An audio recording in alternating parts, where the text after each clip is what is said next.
il faut que je vous en parle, toux sèche et irritatif, beaucoup plus fréquent.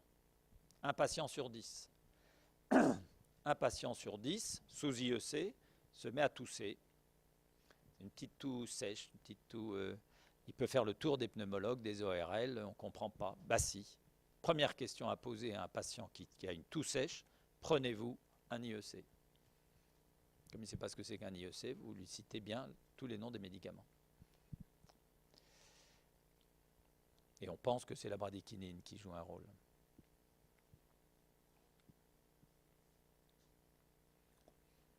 Donc deux effets indésirables des IEC à bien connaître, la toux sèche et les réactions d'hypersensibilité. Deuxième grande classe, les antagonistes des récepteurs de l'angiotensine 2 qu'on appelle les ARTAN.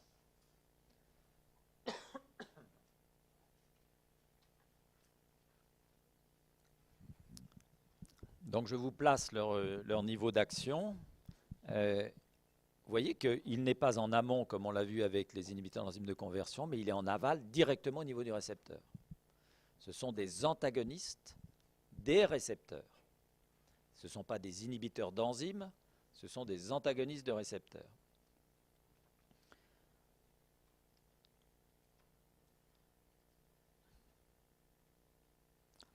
Ils pourraient représenter un avantage par rapport aux IEC, et vous verrez que cet avantage n'est pas clairement défini, c'est qu'ils pourraient, ça c'est la première chose, c'est quand même intéressant, ils ne bloquent pas la dégradation de la bradykinin, puisque ce ne sont pas des inhibiteurs de kininase 2. Très bien.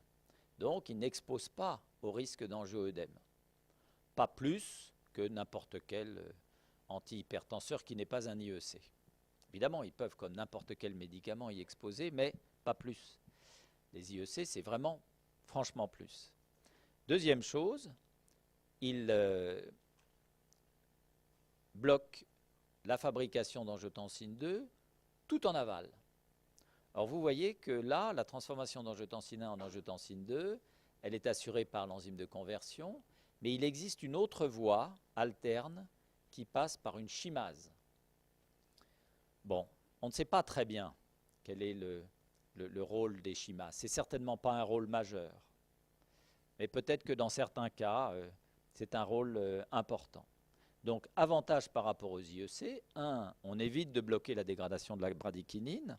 2, on bloque en aval des chimases, et en particulier des chimases cardiaques, qui pourraient représenter une voie de synthèse de l'angiotensine 2 différente de celle médiée par l'enzyme de conversion de l'angiotensine. Donc, deux avantages théoriques qu'on va essayer de retrouver par la suite. Mais sur quels récepteurs agissent-ils? Il y a deux types de récepteurs. Vous avez vu même qu'il y en avait 3, 4, 5, etc. On en trouve au fur et à mesure. Mais les deux qui nous intéressent sont 1, les récepteurs AT1, 2, les récepteurs AT2. Les récepteurs AT1, je vous en ai parlé tout à l'heure. On les trouve partout. Sur la cellule musculaire lisse, sur le rein, le cœur, le cerveau, les surrénales, partout. Les récepteurs AT2, ce sont des récepteurs de développement fœtal. Mais on en retrouve un peu chez l'adulte. Sur le rein, les surrénales, le cœur. Mais quel est leur rôle? A priori, pas de rôle majeur chez l'adulte, sauf en pathologie. Donc il semble que ce soit des récepteurs de développement embryonnaire et fœtal qui soient en silence chez l'adulte, mais qui ne sont réactivés que dans certaines conditions. Réexpression ou resensibilisation, s'il existe une hypertrophie ventriculaire gauche, un infarctus du myocarde, un remodelage artériel. C'est intéressant ça, puisque c'est exactement ce que l'on a vu tout à l'heure, à part l'infarctus du myocarde, pour l'atteinte des organes cibles. Donc peut-être que c'est intéressant de le bloquer aussi.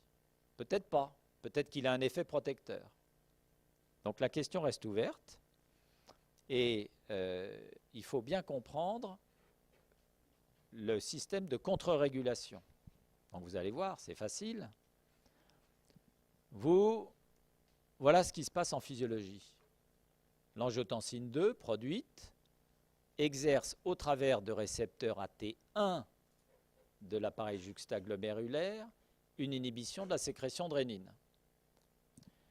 Plus l'angiotensine 2 est produite, moins la rénine est produite. Et donc, moins l'angiotensine 1, et donc, à même quantité d'enzymes de conversion, moins d'angiotensine 2. Boucle d'autorégulation, on appelle ça un feedback négatif, très classique pour quantité de voies métaboliques. L'angiotensine 2 peut agir sur ces récepteurs AT1 ou sur ces récepteurs AT2. Récepteur AT2, on ne sait pas trop quel est le rôle. Maintenant, qu'est-ce qui se passe quand vous donnez un ARA2, un Zartan? Vous bloquez le récepteur AT1. Si vous bloquez le récepteur AT1, vous bloquez aussi le récepteur AT1 de l'appareil juxtaglomérulaire.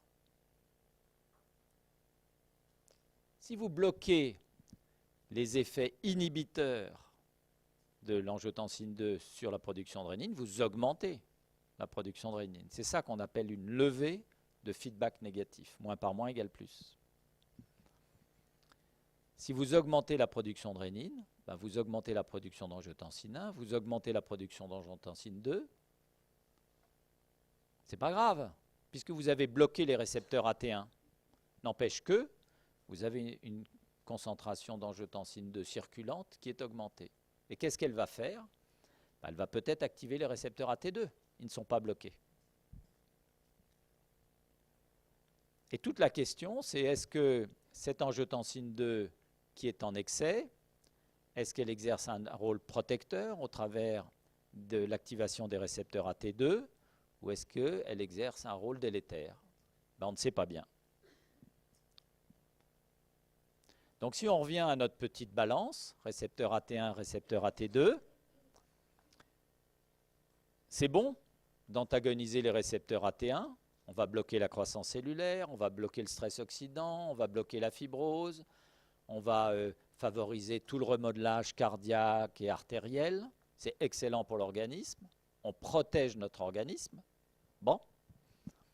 Et puis l'autre question, c'est qu'est-ce qu'on fait d'une possible stimulation permanente des récepteurs AT2 par l'angiotensine 2, dont on sait que, a priori, c'est bon. Puisque, a priori, c'est une inhibition de la croissance cellulaire, c'est une promotion de la différenciation, c'est une apoptose. Ce sont des systèmes classiques de régulation et de protection. Donc, il ne faut pas du tout les mettre à égalité. Pour vous, ça doit être 90% de blocage de récepteurs AT1 et peut-être qu'il y a un petit 10% d'effet de stimulation des récepteurs AT2 dont on n'arrive pas vraiment à savoir si c'est bénéfique ou pas. Donc vous voyez comme c'est intéressant. On a juste bloqué plus en aval et on commence à se poser des questions. Avec les IEC, on avait un effet thérapeutique formidable, mais avec des restrictions sur les effets indésirables. Avec les ARA2, on n'a pas ces effets indésirables, mais on se demande si on fait si bien. Alors, quelques mots sur les molécules commercialisées. Le chef de file, c'est le losartan. Vous ne voyez pas souvent de formule chimique, là, donc je vous en ramène une. Losartan, candésartan, telmisartan, irbesartan, eprosartan, valsartan. Ils s'appellent tous zartans, c'est pour ça qu'on les appelle les zartans. Presque tous les ARA2 ou zartans ont une forte spécificité pour les récepteurs AT1. Ils sont 10 000 fois plus bloqueurs des AT1 que des AT2. C'est intéressant ça. Parce que tout ce que je viens de vous raconter sur, et finalement, s'ils pouvaient activer les récepteurs AT2, en fait non, ils ne les activent pas, ils ne les bloquent pas non plus, ils laissent simplement l'angiotensine 2 circulante les stimuler. Donc l'angiotensine 2 n'est absolument pas gênée pour activer les récepteurs AT2. Ils n'ont pas d'activité agoniste partielle. Vous avez eu des cours sur les récepteurs. Ils exercent, et vous verrez ça partout, ce qu'on appelle un antagonisme insurmontable. Insurmontable, ça veut dire qu'en présence d'angiotensine 2, il est irréversible. En général, ça se voit, souvenez-vous, dans les antagonismes non compétitifs. Les antagonismes non compétitifs sont des antagonismes irréversibles, insurmontables. Et là, c'est un peu différent. Je ne vais pas beaucoup détailler, on verra ça dans l'autre cours. C'est un petit peu différent parce que c'est un antagonisme qui est compétitif, mais avec une constante de dissociation très basse. C'est-à-dire que quand le losartan s'est fixé sur son récepteur AT1, il s'en dissocie très très lentement. Ce qui fait que vous avez beau rajouter de l'angiotensine 2 et de l'angiotensine 2, eh bien, la loi de l'action de masse va s'exercer, mais avec des constantes de dissociation extrêmement lentes. Donc ça va ressembler à un antagonisme non compétitif, mais ça n'en est pas un. Voilà, on dit il est insurmontable. Là, il n'y a pas 3 molécules, il n'y en a que 2. Le chef de file, c'est le losartan. Le losartan est en fait un métabolite actif, qu'on appelle le XP3174, peu importe. Il a une certaine biodisponibilité, pas terrible. Une demi-vie d'élimination, pas terrible, 6 à 9 heures. Alors que l'irbésartan, qui est le deuxième médicament commercialisé, lui n'a pas de métabolite actif, il a une très bonne biodisponibilité et il a une très bonne demi-vie d'élimination. Conclusion, il faudra plutôt donner 2 comprimés de losartan par jour et 1 comprimé d'irbésartan par jour. Donc voilà, la deuxième molécule a de meilleures propriétés pharmacodynamiques que la première et pharmacocinétiques. Après, il faudrait comparer les 2 molécules dans un grand essai clinique pour savoir si tout cela se traduit par une meilleure protection contre les événements cardiovasculaires. Alors, qu'est-ce qui se passe chez le sujet sain? Qu'est-ce qui se passe chez l'insuffisant cardiaque? Qu'est-ce qui se passe chez l'hypertendu? Exactement la même chose que les IEC. Voilà. Pourquoi voulez-vous que ça en soit différemment? Puisque le principe est le même, on bloque l'angiotensine 2. Mais il y avait des subtilités. Donc on va les voir.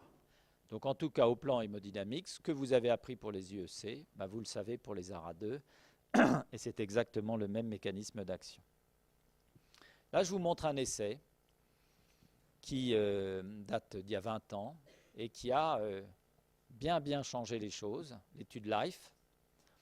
C'était une grande étude sur des milliers de patients, je crois qu'il y en avait 20 000. Et vous voyez ici qu'on a comparé le losartan à un bêta-bloquant, l'aténolol.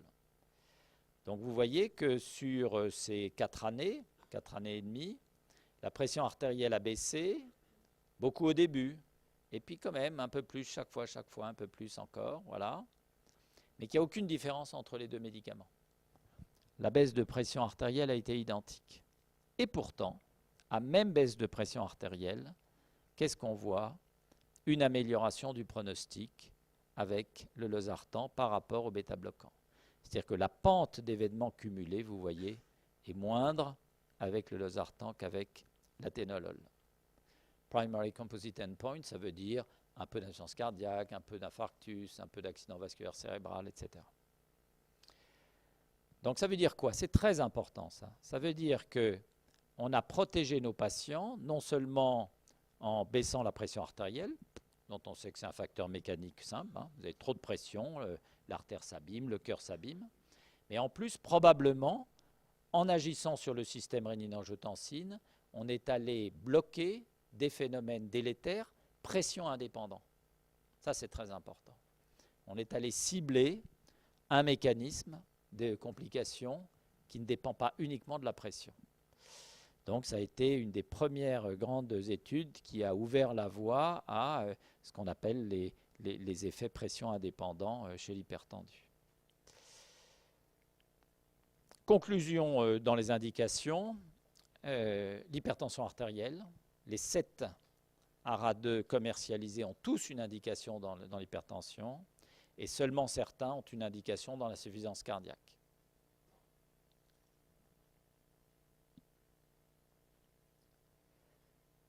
Donc vous voyez, je vous l'ai raccourci beaucoup ce chapitre-là et je vous l'ai quasiment calqué. Mais on va terminer par une question. On ne sait pas actuellement, et ça fait 15 ans que ça dure.